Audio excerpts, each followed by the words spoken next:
اعوذ باللہ من الشیطان الرجیم بسم اللہ الرحمن الرحیم۔ واقعہ کا شمار قرآن مجید کی اہم صورتوں میں ہوتا ہے اور اس کی تفسیر کے لیے ہم ڈاکٹر اسرار احمد کی تعلیمات سے استفادہ کریں گے۔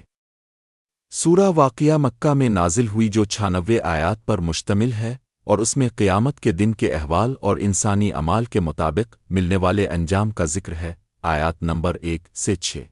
سورہ واقعہ کا آغاز قیامت کے واقعے کی تصدیق سے ہوتا ہے۔ جب قیامت قائم ہوگی تو اس کے وقوع پذیر ہونے میں کوئی شک نہیں ہوگا۔ اس دن کوئی بھی شخص اپنے اعمال سے بچ نہیں سکے گا اور لوگ 3 گروہوں میں تقسیم ہوں گے۔ آیات نمبر 7 سے 14۔ ان آیات میں قیامت کے دن انسانوں کی 3 اقسام کا ذکر ہے۔ ایک، اصحاب الیمین، دائیں ہاتھ والے، یہ وہ لوگ ہیں جنہیں جنت کی بشارت دی گئی ہے۔ ان کے اعمال صالح تھے اور ان کا انجام بھی خوشگوار ہوگا۔ 2، اصحاب الشمال، بائیں ہاتھ والے، یہ وہ لوگ ہیں جن کے اعمال برے تھے اور ان کا انجام جہنم ہوگا۔ 3، السابقون، سب سے آگے بڑھنے والے، یہ اللہ کے نزدیک سب سے زیادہ مقام والے ہیں جنہوں نے ایمان اور عمل صالح میں سبقت لی اور انہیں اعلیٰ درجات کی جنت عطا کی جائے گی۔ آیات نمبر 15 سے 26۔ اس حصے میں جنت کی نعمتوں کا تذکرہ ہے جہاں سابقون اور اصحاب الیمین کو مختلف نعمتیں دی جائیں گی۔ جنتی لوگ آرام دہ بستروں پر بیٹھے ہوں گے، ان کے لیے چاندی کے برتنوں میں خوشبو والے مشروبات ہوں گے اور ان کی خدمت کے لیے نوجوان لڑکے موجود ہوں گے۔ وہاں انہیں کسی قسم کا دکھ پریشانی نہیں ہوگی۔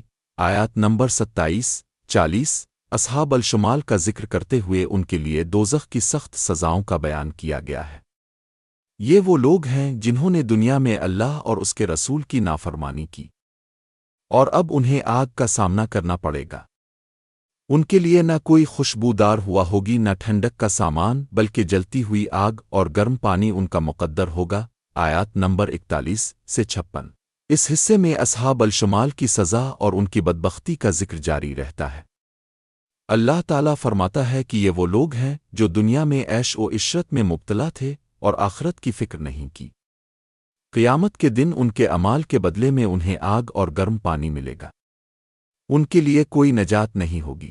آیات نمبر 57 سے 74۔ اللہ تعالیٰ انسان کی تخلیق، موت اور زمین کی پیداوار کی طرف توجہ دلاتے ہیں۔ ان آیات میں یہ بھی کہا گیا ہے کہ اللہ تعالیٰ ہر چیز پر قادر ہے اور وہی دوبارہ زندہ کرنے والا ہے۔ لوگوں کو ان قدرتی نشانیوں پر غور کرنے کی دعوت دی گئی ہے تاکہ وہ اللہ کی قدرت اور قیامت کے دن کے بارے میں یقین حاصل کر سکیں۔ آیات نمبر 75 سے 82۔ اللہ تعالیٰ قسم کھا کر قرآن کی عظمت بیان کرتے ہیں اور بتاتے ہیں کہ یہ قرآن دنیا کے کسی انسان کا بنایا ہوا نہیں بلکہ یہ رب العالمین کا نازل کردہ ہے۔ قرآن کریم کو جھٹلانے والے لوگوں کے لیے یہ ایک بڑی گمراہی ہے۔ آیات نمبر 83 سے 96۔ آخری حصے میں موت کے وقت انسان کی حالت کا ذکر ہے۔ اللہ فرماتا ہے کہ جب انسان کے گلے تک جان پہنچ جاتی ہے اور کوئی بھی اس کی مدد کرنے والا نہیں ہوتا، اس وقت اللہ تعالیٰ اس کی حالت کو جانتا ہے۔ پھر آخرت کے 3 گروہوں کا دوبارہ ذکر کیا گیا ہے اور بتایا گیا ہے کہ نیک لوگوں کا انجام بہترین ہوگا اور وہ جنت میں داخل ہوں گے، جبکہ گمراہ لوگوں کو دوزخ کی سزا دی جائے گی۔ ڈاکٹر اسرار احمد کی تفسیر کے مطابق سورہ واقعہ قیامت کے دن کی حقیقتوں کو واضح کرتی ہے اور لوگوں کو آخرت کی تیاری کے لیے تیار کرتی ہے۔ یہ سورہ ایمان والوں کو جنت کی خوشخبری دیتی ہے اور غیر ایمان والوں کو ان کے برے اعمال کے نتائج سے آگاہ کرتی ہے۔